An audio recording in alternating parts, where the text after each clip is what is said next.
أعوذ بالله من الشيطان الرجيم. بسم الله الرحمن الرحيم. الحمد لله رب العالمين.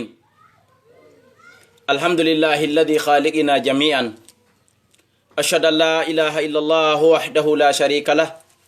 وأشهد أن سيدنا محمدا عبده ورسوله، صلوات ربي وسلامه عليه وعلى آله وأصحابه الغر الميامين. ثم أما بعد، أيها الإخوان والأخوات الأحباء الناظرين، أوجه إليكم أطيب التحية وأزكى السلام، قائلا لكم جميعا السلام عليكم ورحمة الله وبركاته. نعم، أخوكم عبد الله كالا جلو المقيم في دولة غينيا في العاصمة كوناكري. musidɓe an julɓe tedduɓe, yiɓɓe an ko woni e nder aduna on, mi yetti Allah tabaraka wa taala, mi do andi kene laaɗo meɗen muhammadun sallallahu alayhi wa sallam, mi hiwrike on fo moɗon hiwrandu islam. kama qala rasulu sallallahu alayhi wa sallam li kulli makanin maqal, no nelaɗo makiri non nokku kala no wodi ko gasete wowlede, sa'i kala no wodi ko gasete waɗede. ko adi ko mi hiwrike on fo hiwrandu islam, mi muññintini kala ɓe nde nawnare wi'etende coronavirus hawri e modiɓɓe muɗum, ma bandiraɓe muɗum, ma ɓiɓɓe muɗum, ma ɓeyguli muɗum, tawi ko ɓe julɓe, hare mi torike ɓe muññagol yarlo. kala tawɓe julɓe hawri e nder nde ɗo nawnare, nde woni sabu maɓɓe ɓe fatike e nder aduna Allah on, miɗo toro Allah tabaraka wa taala yo Allah on yurme ɓe yaafoɓe, o naada ɓe aljanna, allahuma amin. enen tawɓe ɓen ma yaali sabu nde ɗo nawnare, ma yiraka kadi sabu nde ɗo nawnare, yalla ɓeydan en hijabon e kisiye on, o danda en bone mayre, allahuma amin. si tawi ɗum feƴƴi ji'tukum, miɗo ari on ɗo hande kadi jabagol landal embere gandal an komi faami kon e muɗum. kama kana yani adatul akhawat idha staqbala ramadan yuwajjihuna ilayya as'ila, wano woniri aada bandiraɓe ɓen si woni lewru suumaye ndun satike, ma fokkitama ka hajju, bandiraɓen ɗuɗɗinay landal min do fewtingol e an. haray noon hikka kadi landal ngal ari mi réservi ngal moƴƴa, minni mi aru mi jaabongal ka passe an ɗo li kay yastafida nas, mi aru mi jaabongal ɗo embere faamu an on e maggal, fi jama kala wawɓe darde vidéo on fo yo wawu naftorde ngal. kon ɗum wonata ngal ɗo landal, si woni suuma e fokkiti darade ma hajju fokkitama, bandiraɓe landoto oustage ene haray no sellani oɗo sonnajo kaw ƴettata pikiru ma comprimé kalugol règle ji makko ɗin fi wota o yi'u ella e nder suumaye on, fi o wawu horude ha lewru ndu lanna hara o ñawlaki, ma ene no sellani bandirawo on sonnajo on kaw ƴetta pikiru ma comprimé e kalugol règle makko on, fiɓamo yawde hajju hara o wawa tottude hajju makko ngun ha o gayna, hara o ampesaki. ngal ɗo landal no ara fota si woni suuma e ɓattike, ma si woni ko ɗum woni hajju ɓattike. aljawabu, jababu yeyo e ngal ɗo landal, ayyuhal akhawat wal ahbaba, jababu yeyo onon bandiraɓe an, yiɓɓe an je wonɓe landade ngal ɗo landal, ko adi kon mi ƴettay ɓaawo seeɗa. kama taarifin, wano andirɗon oɗo sonnajo,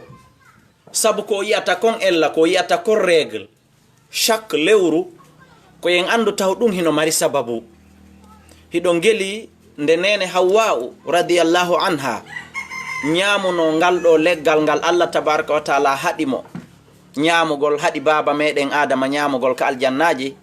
hiɗon andi iblisa arno sowinsini ɓe kamɓe ɗiɗo, kono o heɓi kutu e ko ɗum woni nene hawwa'u moƴƴa ɓuri di baba adama, o sowinsini ɓe kamɓe ɗiɗo, nene hawwa'u ñaami leggal ngal, hiɗon geli moɗi ngal, e ko ɗum woni o ñaami leggal ngal o moɗi, baba meɗen adama maɗɗi wuufi ha ka dande ɗo kono jaɓali ɓennude. hiɗon geli ila ka ngal leggal ñamano ɗon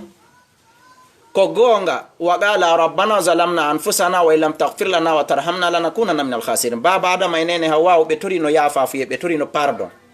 Allah tabaraka wa taala on yaafi ɓe, o accani ɓe. kono warno ɓe réglemande compte seeɗa, o sanctionnuno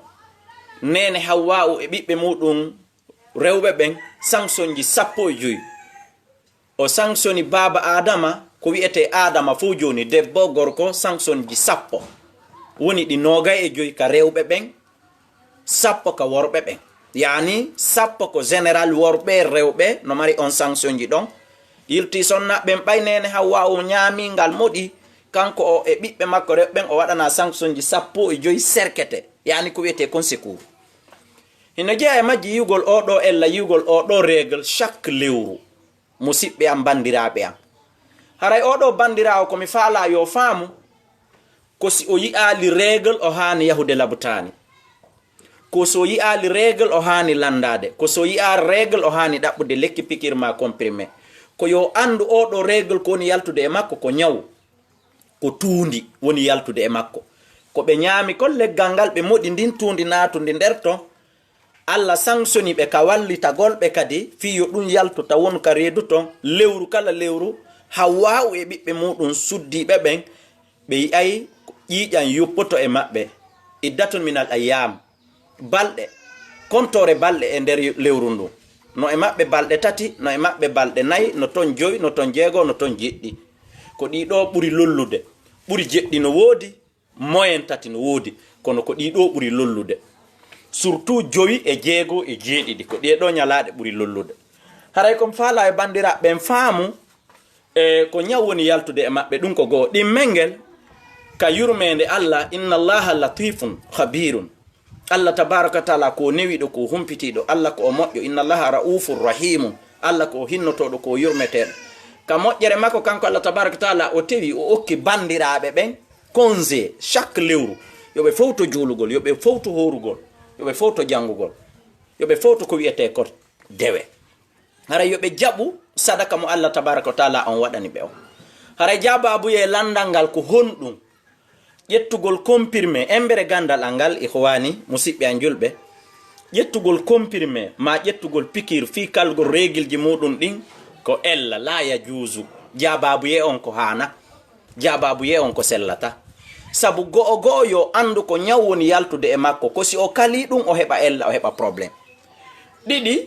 ko woni wi'irde o kala régil ji makko ɗin fi kontingol Allah no andu non fiyo ɗum continue ko kanko Allah tabaratala inni mi okki on congé chaque lewru wota on juulu balɗe tel wota on horu balɗe tel wota on memu alqur'ana balɗe tel si lewru ndum maayi kala korka ko feƴƴi e nder mum on yoɓite julde mi yaafike mi yarlike taw yoɓu mi okki jangin alqur'ana ko hanuno ɗon jangude e nder mum mi muñike mi yarlike mi okki ko wana non haray oɗo sonnajo si lewru suumaye ndun saatike yo terto règle ji makko ɗin ɗi ara no wowiri non kala balɗe ɗe Allah hoddiri e nder mum o ñawlo o ñaama o lima ko Allah fowtinimo ko Allah jonnimo repos ko Allah jonnimo conseil ko wana non oɗo yawɗo hajju Allah tabaraka wa taala tawi ke pas nene Aisha yi règle ji ɗin ka nder lewru suumaye fi hollugol en enen iwtireɓe ɓaawo ɓen koni règle no yi e nder lewru ka nder lewru hajju afan ka période hajju Allah tabaraka wa taala tawi pas nene Aisha yi règle ji ɗin ka jannugol en enen iwtireɓe ɓaawo sellataka goɗɗo kala règle ji ɗin fi mo fokkiti hajju ma sellataka goɗɗo kala règle ji muɗum ɗin fi suumaye hino fokkiti darade musidɓe julɓe nene Aisha landi nelaɗo mi yii ko sonnaɓe ɓen yiyata kon ɓe landuri ni ɓe mumi seeɗa kono faaminike nelaɗo sal salam maki if ali kullu ma yaf'alu lhaj gollu kala ko hajjiyankejo gollata Allah ta tuufi koni tun a wangota ko suudu Kaaba oɗo hajjiyankejo sonnajo yawɗo hajju si règle ji makko ɗin ari e nder hajji on hatta o daroto Arafa hatta o yahay Mina o bugoto jamaraje o bugoto koccuje koni tun o wangota ko ka suudu Kaaba o natta ka suudu Kaaba ko ɗum ɗon tun ko fowno o ko fowno haray ko fowno haray ko toroto ɗen bandiraɓe yoɓe faamu haray ƴettugol comprimé ma pikiru kalugol règle ƴettugol pikir ma comprimé kalugol jiidi ma woɗɗidirgol ko wiyete ko jiidi ko wiyete kon mi anda ko plate familial ko honno innirte ka kalima franciya e nde sonnajo on wonata duuɓi ma lebbi ɗuɗuɗi o rendali e modi makko mbaldi komi faala yon faamu ko ɗum ɗo non woni ñaw ko ɗum ɗo non woni ko wiyete kon poson yo Allah tabaraka taala dandu kala sonnajo meɗuɗo kalude jiidi ma kala sonnajo meeɗuɗo kalude règle muɗum ɗi ma kala sonnajo woncodirɗo e moodi muɗum du walli mo o reeni o waɗali ko wiyete kon jina o jooɗi o yondinani Allah tabaraka wa ta'ala haray conséquence muɗum aroyay mo labaka conséquence muɗum aroyay mo fota si tawi tun Allah okkimo duuɓi e nder duuɓi seeɗa o fuɗɗa joni yi'ude règle jiiɓuturu poccuru paccara yi'a hande acca janggo yi'a balɗe ɗe duwano laaɓude ɗen yi'a e laaɓa balɗe ɗe duwano yi'ude ɗen yi'a règle multiplier balɗe ko duwano yi'ude kon corko carka haray addoyay jiiɓoygol règle ji ɗin yeeso ɗum ko go'o addoyay kalugol jiidi ndin yeeso ɗum ko ɗiɗi addoyay muusu ɓaawo e muusu reedu e ñabbeli buy e nder makko ɗum ko tati ɗiɗo conséquence aji tati kala hino iwtira ɓaawo kalugol règle on fi wota yi'u règle ɗiɗo conséquence aji tati kala no iwtira ɓaawo kalugol jiidi gorko on e debbo on ɓe fotti ɓe yehi ka labtani ɓe pikike pikiru fiyo fowto ɓe pikike pikiru fiyo ɓiɓɓe ɓen yaylu ma ɓe kali jiidi ndin e ko nanditata e ɗum haray conséquence ɗiɗo tati kala iwtiroya e ɓaawo ɗum haray komi tori bandiraɓe am ɓen wota goto ƴettu pikiru ma comprimé fi no fokkiti hajju yo gollu golle hajju makko ɗen en tant que himo laaɓi si o laaɓi mo sulhinana yo heƴu ka luusuman makko ka hôtel makko si wona hara no fokkita arafa o yahay sino fokkita mina o yahay amma yahugol ka suudu kaaba o heƴa ka hôtel makko o jooɗo ton kala ko yahuɓe ɓen ka suudu kaaba yehi wangoyi ma juuli waɓutuji ma jangi alqur'ana ko ɓe windana kon o windanti ɗum kala bandirawo tawɗo suuma e fokkiti darade wota goto kal règle ji muɗum ɗin terte ɗon si woni règle ji muɗum ɗin ari e nder lewru suuma yendum konte embere balɗe ɗe ñamon ha haron watton vitamine ko Allah jonni on conseil ko Allah jonni on repos si Allah tabaraka taala on okki on wata on añu ɗum wata on salu ɗum wata on wikko ɗum haray ko ɗum ɗon komi toroto on si tawi do na ɗum kala kalɗo règle ji mum ɗin ma kalɗo jiidi muɗum ɗin min mi addoya ɗi conséquence aji ɗi mi kontiɗa nanen tati kala haray miɗo wasi yo bandiraɓen fo yo goto kala selu ko wiyete kon kalugol jiidi ma woɗɗodirgol jiidi ɓiɓɓe ɓe Allah hoddiranma ɓen ka reedu tato ma nayo ma sappo e ɗiɗo noon en ɗuuɗiɗi wo wota ɗuytu few so na ɗum a waɗi sago alyahuda e annasara ɗum ko go'o ɗimmitel mungel a wi anna a d'accord e ñawore Allah nde o ñaawi nden e ma a wi anna a d'accord e koddori mo Allah hoddiri on e ma hiɗen andi noon arkanul iman sitta tugala imanu ɗen ko ɗe jeego wa min ha hino jeeya e majje al imanu bil qada'i bi qadarillahi khayrihi wa sharrihi gomɗingol ñawore Allah tabaraka wa taala koddori e Allah on e neɗɗo on ko weli mowo ko metti mowo fi ko ɓiɓɓe tato faalanoɗa heɓude Allah hoddiri a heɓay sappo e tato no jeeya e tugala iman ɗen jeego gomɗina jaɓa hino jeeya e muɗum si tawi Allah tabaraka taala ko tato pet foduma sa heɓi ɓen tato kadi hara a wullali a woytali a yurminkinaki a kontali ndara gore ankari no mari tel ko yen faamu ɗum ɗon fo joni noon oɗo yawɗo kala jiidi ndin ma ɗuytuɗo jiidi ndin hare o jaɓali koddori e Allah on hella ɗon no mari conséquence aji ɗuɗuɗi musidɓe an julɓe joni noon no wodi buy e jongal leɓe ko tiraɓe an miñiraɓe an goreɓe hara ko kamɓe tigi woni jonnude accord yo sonnajo maɓɓe on yahu kala jiidi ndin furay accirani ɓay ɓiɓɓe ɗuɗi ma ƴetta pikir ma comprimé yaylina jiidi ndin fiyo sonnaji on fof to fiwota ɓiɓɓe ɓen sukku fiyo ɓiɓɓe ɓen accinir hada khata un haray ɗum ɗo ko faljere gogoɓe jaɓali koddori e Allah on hella ɗon no jeeya e tugala imanu ɗen jeego al iman bil qadari khayrihi wa sharrihi gomɗingol koddori e Allah on ko welu ma ko mettu ma innetake ko boni e ko moƴƴi koddori e Allah fof no moƴƴi yani ko welu ma kon ko ɗuwete khayrihi ko mettu ma kon tawno na d'accord modi min simi landano haray na ninu haray no ko ninu ko ɗuwete wa sharrihi ko tawata welama kon ton gomɗina fo muɗum jaɓa donc noon waɗugol ɗum ɗo haray ko ronkugol gomɗingol on koddori e Allah tabaraka wa taala haray yo bandiraɓe ɓen selu pottidirgol jiidi mi lando seede on no heewi buy e yimɓe ɓe tawata Allah no hoddiri hajju maɓɓe e fowtere maɓɓe e hettagol maɓɓe taw ko sabimbinta ɗum ko ɓiɗɗo tolajo on masalan ma ko sabimbinta ɗum ko tanirawo maɓɓe on hara ko ɓiɗɗo maɓɓe toolaajo on sabi mbinta fowtere maɓɓe nden sabi mbinta hajjugol maɓɓe sabi mbinta darnanegol ɓe iwgol maɓɓe luwaasi maa ko ɓiɗɗo on taaniraawo ɓiɗɗo maɓɓe yani taaniraawo maɓɓe on sabi mbinta ɗum jooni noon yeeteelan oɗo wiwɗo kalay ndiɗo jiidi masalan wiɗo kalay ndiɗo jiidi fii ɓayi moyen on ɗuuɗa on anndija ka oɗo ko fawtere makko nden woni pottinde o inna yo nde wonu ton taw masalan joni ɓiɗɗo ma toolaajo on kon sabi mbinta ya yaw hajju ko neeɓi fof kon sabi mbinta ya yalto e luwas ko on darnana e ma ko neeɓi fof joni noon an kala jiiɗi ndi woɗɗina inna yo oɗo won ton taw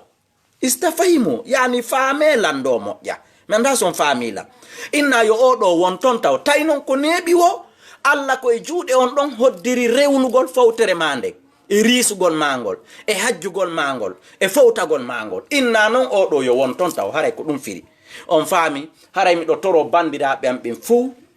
yoɓe selu kalgol régilji maɓɓe ɗi yoɓe terto ɗiɗi ara normal comme il faut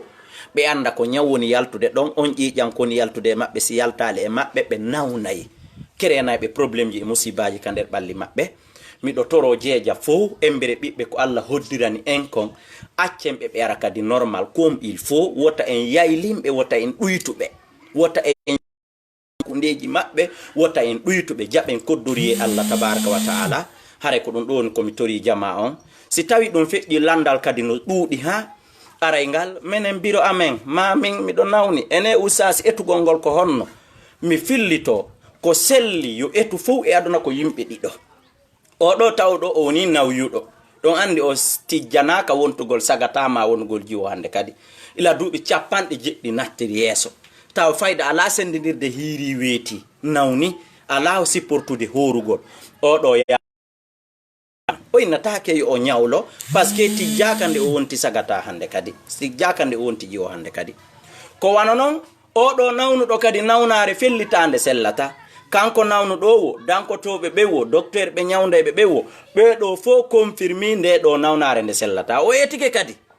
horudugol e mayre o wawali o etike o wawali oɗo kadi koko tijja aray habbete haray oɗo kadi o etay ko ɓeɗo ɗiɗo rek yanana etugol konno ɓeɗo etirta ñande o ñande ko mudore nde goto joni ɗum hiɗen estimi ɗin tum wiɗen kilo goto maaro oɗo kilo goto maaro kadi na yontigi jaɓu etirgol ɗum kilo hun ñande o si ɓaya huntiki eta kilo hun okka goɗɗo yontigi moɓidir minimum ha timma 5 kilo okka goɗɗo 5 kilo wano sifa amen mene yonanayi men defande wotere woɓɓe goo yonanayi ɓe defanɗe ɗiɗi woɓɓe goo no gasa yonana ɓe defanɗe tati haray 5 kilo minimum yontigi moɓidir noon 5 kilo balɗe joyi kala o eta 5 kilo o okka goɗɗo miskinajo haray ko ni woniri ñawori etugol ngol kala mo tawata duuɓi towi sakkike mo e horugol ma nawnare nde sellata nanede nde sellata par ce que joni sonnaɓe ñawlorɓe reedu yagal ñawlorɓe ɓeygu yagal hay ñawlorɓe voyage ñawdorɓe gastrite mum fiino irti ma jabeti mum no memmintini ɓeɗo foppo joni landotako ko honno yoɓirte ɓeɗo fof landal maɓɓe ngal ko honno etirte kala mo heɓali feere joni horugol si o noddi oustage ko honno etirte etugol ngol ko honno ko kilo jelu ko mbuuɗi waɗete mum walla waɗatake donc haray ko en faam ko ɓeɗo ɗiɗo woni ko etata haray ngal landal ɗo kadi no sukki moƴƴa si suumaye on ari ma si suumaye on fewtiti haray ko nadonolan ka page e duɗal oustage Abdoulaye Kala ka Facebook ɗo ko fi jabagol ɗe ɗo lande ɗiɗi yani ɓeɗo bandiraɓe landotoɓe si tawi no selli kaɓe ƴetta pikir ma comprimé ɓe kala règle ji maɓɓe ɗin fiyoɓe wawa kontinde korka maɓɓe kan hara ɓe ñawlaki ma fiyoɓe wawa kontinde hajju maɓɓe ngun jababu yen ko o sellata Allah hoddiri on ñawlo acce ɗon ñawlo ɗon wata on ƴettu kalon son kali règle ji moɗon ɗin haray on kali cellal moɗon ngal haray on kali ñaw wonnongu yaltude ngun Allah inni yaltinanayi o ñaw on wi o oyo ñawngu won ka nder ɓandu to haray jabagol ngal ɗo landal e jabagol kadi landal ɓeɗo landotoɓe fi etugol andinenɓe ko ɓeɗa tun ɗiɗo etata dey a ɓeɗo ɗiɗo kadi ko ni etirta watta ɗon wasiye musidɓe an worɓe o rewɓe o yo goto kala terto o woɗɗidirgol jiidi yo goto kala terto oɗo kalgol jiidi an o bandira si Allah no hoddiranma ɗiɗo siko jowo siko sappo jokkindir jiidoɗa ɓe fo muɗum fowtoɗa hettoɗa ne'aɓe ɓe fo muɗum toroɗa Allah yo Allah ñammine tono maɓɓe ɓe foppo maɓɓe aduna e lahara ne'aɓe nedima islamu ndi hare ko ɗum ɗon ko torondirɗe musidɓe a julɓe kala ko famini e muɗum alhamdu wa shukru lillahi hara en yetti Allah tabaraka taala en jarnimo kala ko faminaki e muɗum on dara on anni e an on wama iradati illa al islah walakin wama tawfiqi illa billah fandunde ande wonano arugol ka réseau sociaux ɗo si wona moƴƴingol kono kadi ko yon andu ko Allah tabaraka taala woni ko hawrindinta en ɗum ɗo ɓeyda torade Allah tabaraka taala yo Allah dande e bonde nde ɗo nawnare coronavirus e dendanalngal ñabbeli hedditiɗi allahuma amin ndo toro Allah tabaraka taala suumaye saatiɗo yo Allah okkore en newina en fi suguli on e sunna kati on o newinana en ñiiri julde e maafe julde o hokka en cellal no hoorire lewru ndun allahuma amin barke e baraji kon ko e lewru suumaye ndu yo Allah on okkore en allahuma amin mi torki Allah yo Allah dando e Allah heedi ndin e kala ko wiyete kon kaffara e nder lewru ndun allahuma amin kala makruhatu sawm añaaɗi ka korka ko sabimbinta yo baraji korka kan ɗoyto yo Allah dando en o heedindina e mum allahuma amin ajanallahi ko bonugol korka ko tawata waɗɗinay en kaffara yo Allah dando en o heedindina e mum amin kala barke e baraji e moƴƴere nafila e mustahabuji e jangugol alqur'ana e ittugol sadaka kon ko e nder lewru suuma e ndu Allah tabaraka taala on okkor en allahumma amin miɗo ɓeyda wasiyade goto kala e men yo en heƴu ka cuuɗi iwtiren e ɓaawo sharia mo gouvernement ji aduna Allah on jonni en on yo en andu ɗiɗo sariyaji ko ɗi nelaɗo Allah sallallahu alayhi wa sallam kadi jonnini wota goto forsu inna yaha juulo e wano hande ni ka duɗal am masalan ka question réponse wodi landiɓe lan ɓe inni kamɓe kaɓe woni ɗon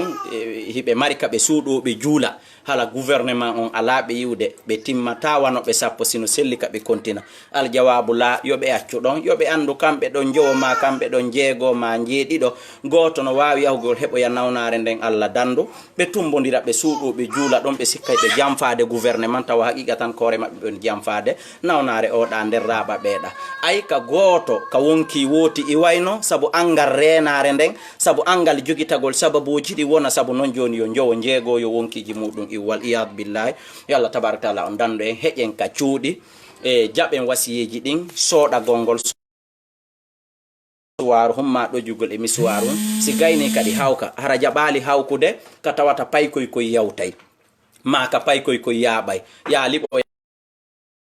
directement ma liɓo yakka nder cabinet miɗo ɓeyda wasiyade en kadi laaɓal ngal paykoy koye organisugol ɓe sooɗo si ɓe ñaama e si ɓe gayni ñaamude kadi sottagol kadi ha laaɓa e soɗagol si yalti ka cabinet soɗora sabunde hada huwa wa sallillahumma wa sallama ala nabiyina muhammad wassalamu aleykum wa rahmatullahi wa barakatuhu